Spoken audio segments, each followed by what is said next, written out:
The school-to-prison pipeline is a nationwide system of local, state, and federal education and public safety policies that pushes students out of school and into the criminal justice system. This system disproportionately targets youth of color and youth with disabilities. Inequities in areas such as school discipline, policing practices, high skates testing, and the prison industry contribute to the pipeline. The school-to-prison pipeline operates directly and indirectly. Schools directly send students into the pipeline through zero-tolerance policies that invite the police in minor incidents and often lead to arrest, juvenile detention referrals, and even criminal charges and incarceration. Schools indirectly push students towards the criminal justice system by excluding them from school through suspension, exploitation, discouragement, and high skates testing requirements. We will discuss contributors, statistics, impacts, and solution on the school-to-prison pipeline. Here are some major contributors of the school-to-prison pipeline. The first contributor are zero-tolerance policies initiated by schools. These zero-tolerance policies criminalize minor violations such as cell phone usage, dress code violations, and attendance policies. These minor violations often lead to suspension, and these constant suspensions lead to expulsion and influence students to no longer return to school. Another major contributor is major policing increase in schools. This major policing increase often leads to poorly trained officers policing in the schools, and these poorly trained officers will often bring in drug-sniffing dogs, metal detectors, and there's prominent video surveillance going on in schools. The third major contributor of the school-to-prison pipeline is high-stakes testing. Students are required to take tests to determine whether they can graduate or not, and standardized tests require more memorization rather than critical thinking, which can keep students bored and uninterested in the topic.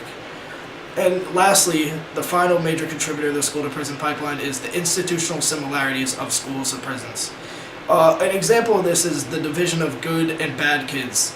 This paves the way for promotion and abandonment of others, and also influences the same topic of keeping humans in the same buildings for long periods of time. Now here are some disturbing stats regarding the school-to-prison pipeline. The United States of America has the highest incarceration rate in the entire world. Of those who are incarcerated, majority of those males are African American or Latino.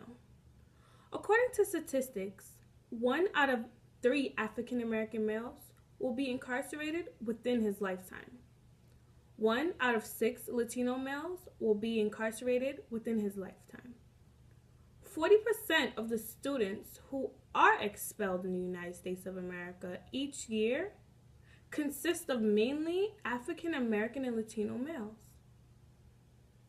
68% of those Latino and African American males do not have their high school diploma.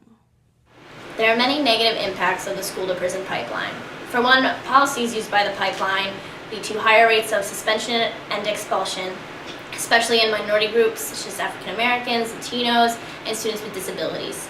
Suspension is the #1 predictor of whether a student is going to drop out of high school or not. If a student's suspended, they're more likely to be absent from class, to fail the class, and they're overall less engaged in their academic careers. Students who are suspended also become stigmatized. They're seen as like a bad kid or a dangerous kid, even if what they did was minor. And this causes them to fall behind, which this and everything before all leads to higher rates of dropouts. One Johns Hopkins University 2012 study looked at 180,000 Florida students from 9th grade to the day they graduated, and they found that 1 suspension in 9th grade could reduce students' chances of graduating from 75% all the way down to 50%.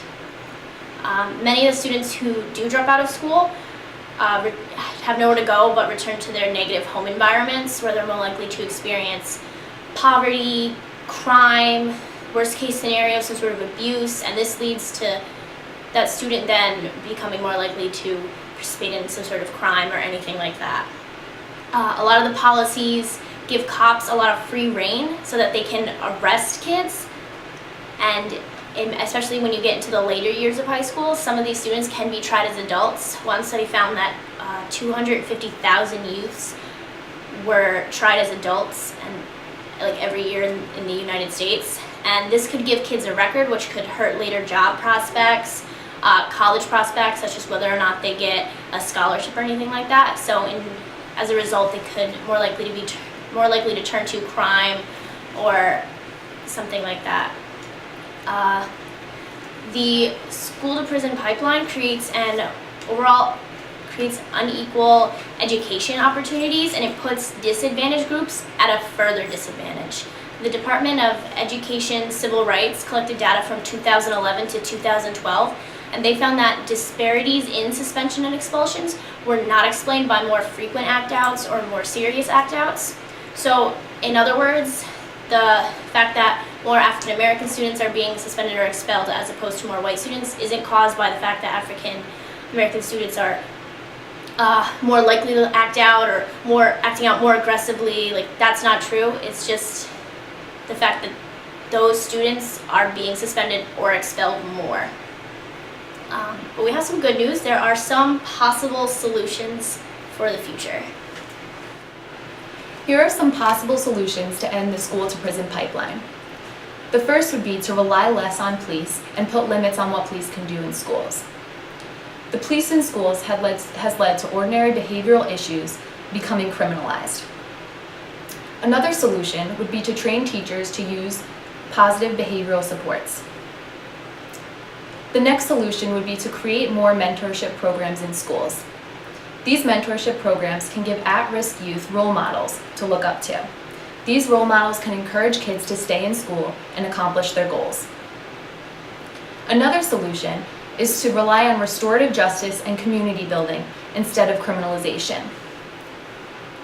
One movement that's focusing on this is the Rethinking Prisons movement. This movement is a social justice movement that's focused on ending the school to prison pipeline through restorative justice. Another possible solution would be to encourage schools to complete yearly reports that look at the demographics of the students that are expelled.